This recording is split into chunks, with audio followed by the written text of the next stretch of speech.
My sister-in-law told me yesterday that she absolutely hates her job.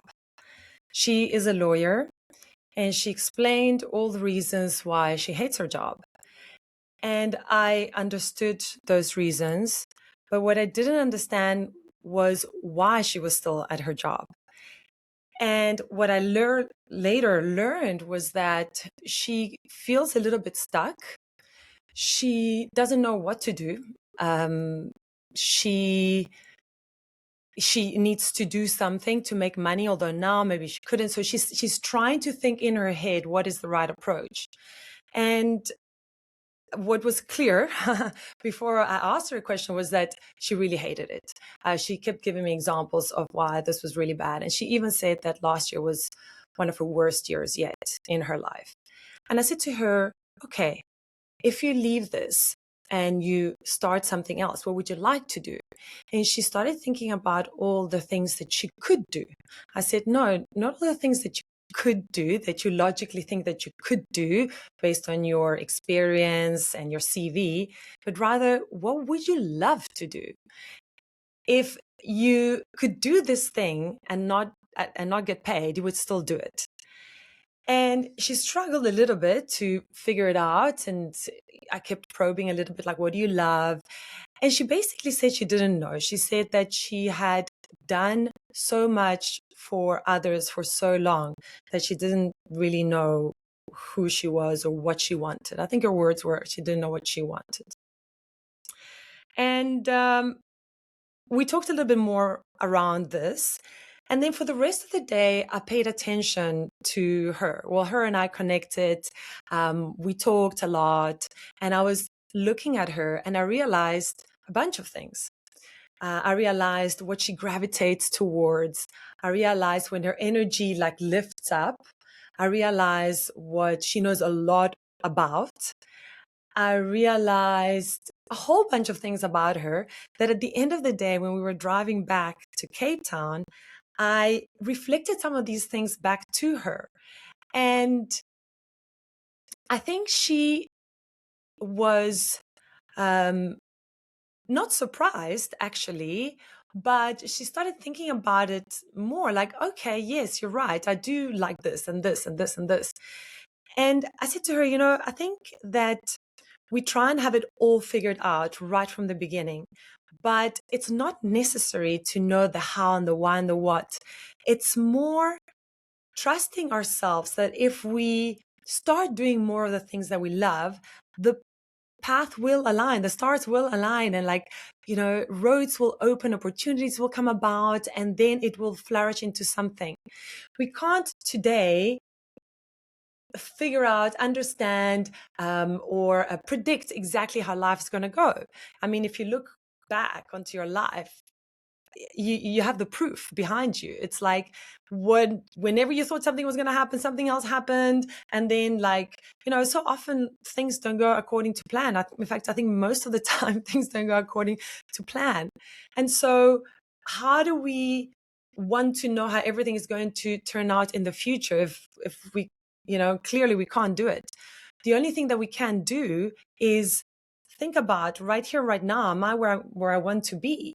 And if it's not, you have the freedom, we all have the freedom to just move.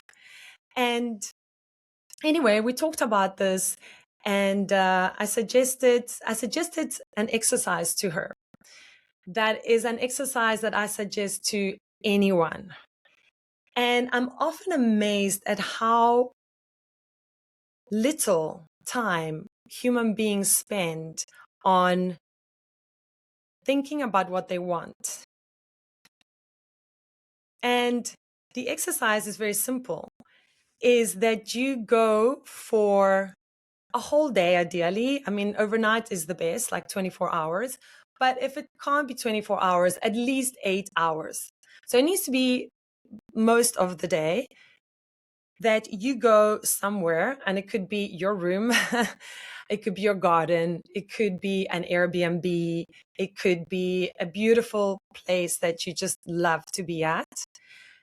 And you have to be super comfy. That's kind of the magic ingredient. is you have to be really comfortable, meaning you have to have enough food with you. You can't get hangry. You have to have enough, water, juice, like have the food that, all the food that, you think you might want. You have to be warm. You have to physically comfortable, a bed, and all of these things. That's the only thing. Then you just go, then you kind of lock yourself in this space. And all you do for the whole day is just write down the things that you love on a notebook. Buy a nice little book. It's always nice, a little journal. And then you just write. And you can write the things that you love, and it could be silly things, it could be big things. You can also write the things that you're good at. You can also write things that you stand for, rights you would fight for, injustices that you notice, those that you're most empathetic towards, and above all, what lights you up, what excites you. And it could be anything, but you do it for the whole day. As long as you can. Don't force yourself. Don't get me wrong. Definitely do not force yourself. Just sit there, try and quiet the mind as much as you can, but you're going to have time. Don't also feel bad if nothing comes, but really quiet the mind as much as you can and just let it pour out of you. And there is nothing to figure out while you're doing this. That's secret sauce number 2. Do not try and figure it out as you are writing it. That's not the goal of this exercise. The goal of this exercise is to, without using the head as much as possible, write what comes from the heart about what you love, what excites you, anything that makes you feel good. And let the pieces of the puzzle arrange themselves later. That's not today's job. Today's job is just that pouring of love onto the pages. Then, after this day is over, something might come. Something might have come during the day, but more often than not, it doesn't. More often than not, it comes later. And one of the ways you can help it along is to commit to doing one thing from that list per day. It could be super small. It could take a few seconds. It could be more intricate and longer. It could take a few hours. It doesn't matter. Really doesn't, the length. It's more like I commit to doing something every day that I love. And then you will really help the pieces of the puzzle align more and more. So I guess I leave you with that. It's what I recommended to my sister-in-law. It's what I'm probably going to recommend to my friend tomorrow that I'm seeing for a hike. And I'm seeing her because she lost her job. And she posted on a WhatsApp group, "Hey guys, sorry, I don't know if it's the right group, but I'm looking for a job." And I said to her, "Okay, cool. What do you enjoy doing? What do you want to do?" And she said, "Well, I was doing data analysis, but I don't like that. And I speak Polish, so I guess I could do something with that." And I took it off the group and I said, "No, I'm not asking you what you can do. I'm asking you, what do you love to do?" And she said, "I don't know." And I'm going walking with her tomorrow to talk about it. It's, I understand how life is so busy that we can miss thinking about this. I get it.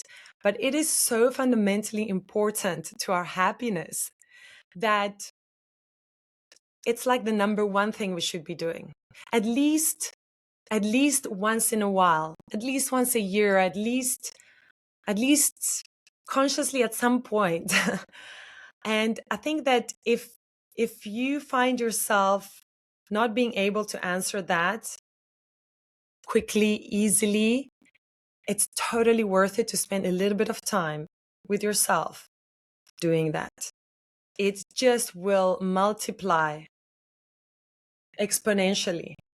And so that is my little challenge to you, is to spend a full day somewhere comfortable, something where you don't need anything, no responsibilities, where you can really just switch off for that one day and nothing, just one day to switch off completely and listen and write. And then you let the universe take care of the rest. I hope that's useful. And if you'd like to hear more of these kind of messages, I'll be interviewing people that have found their thing that we can learn from, as well as just sharing some of the insights that I'm going through my own personal journey and the experiences that I have with people around me. Thank you.